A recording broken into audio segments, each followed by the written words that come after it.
અંદર 4 પ્રહર 4 વાણી. લોકો એમ કે દિવસે કેમ થાય નહીં, પણ આ પ્રહરના વાણી જે આપણે ત્યારે આ લોકો 4 વાણી ગાય અને ચોહર વાણી કહેવામાં આવે છે.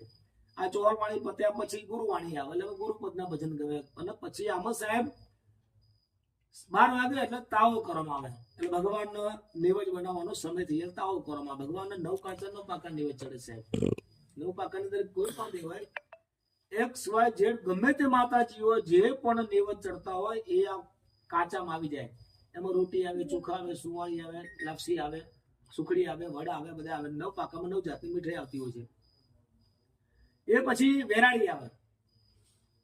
બેસશો જાગશો તો વેરાળીના ગુણના ગવાશે, તમને આનંદ આવશે. માતાજીના સારા સારા ગીતો ગાય, એમાં કોઈને બધી શક્તિ કોઈ આવતી હોય તો પ્રગટ થતું હોય છે. એ પણ એક આનંદ સ્વરૂપે દર્શનનો ભાવ હોય એ વસ્તુ હોય. એના પછી આમાં સાહેબ આવા મારા હનુમાન ચકડી આવે.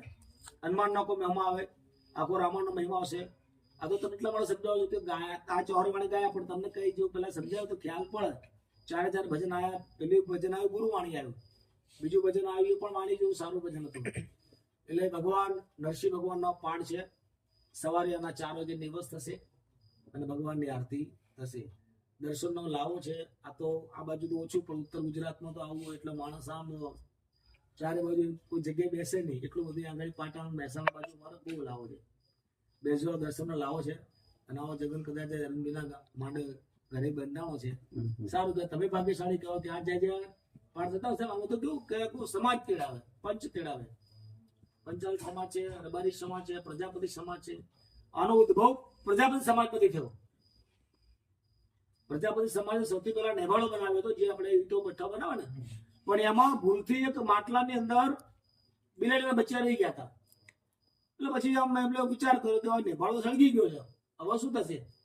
એટલે સૌથી પ્રથમ પાઠ કર્યો હોય તો પ્રજાપતિ કુમાર, એમણે આ પાઠ કર્યો. પાઠ કરી ભગવાનની આરાધના કરી. વિષ્ણુ ભગવાન કે ભગવાન અમારા આ બાળ છે એનું ઉગારો. ત્યારે કહે છે કે ઉત્તર દક્ષિણથી વાદળી ચડી, એવા સમય કોઈ વરસાદનો માહોલ નતો, અને વરસાદ પડ્યો. વરસાદ પડી નેબાળો ઠરી ગયો, બચ્ચાના બહાર કાઢ્યા હતા. આનો મહિમા છે. આગળ વર્ણન થશે, સાંભળજો. એક લાગે તો પ્રશ્ન કરજો, મજા આવશે વાત કરવામાં. સાંભળવું અને સમજવું જરૂરી છે. આનંદ આવશે ગીતનો. આપણે આમાં ઉજાગરો ના થાય, જાગરણ થાય. ઉજાગરા કરીએ જાગરણ કહેવાય. જાગરણ કરો અને આપણને અને વધારે તો કેવું સાહેબ કહેવાય તો થોડી જ વાર છે, હવે પાછી પૂનમ મળવાની છે.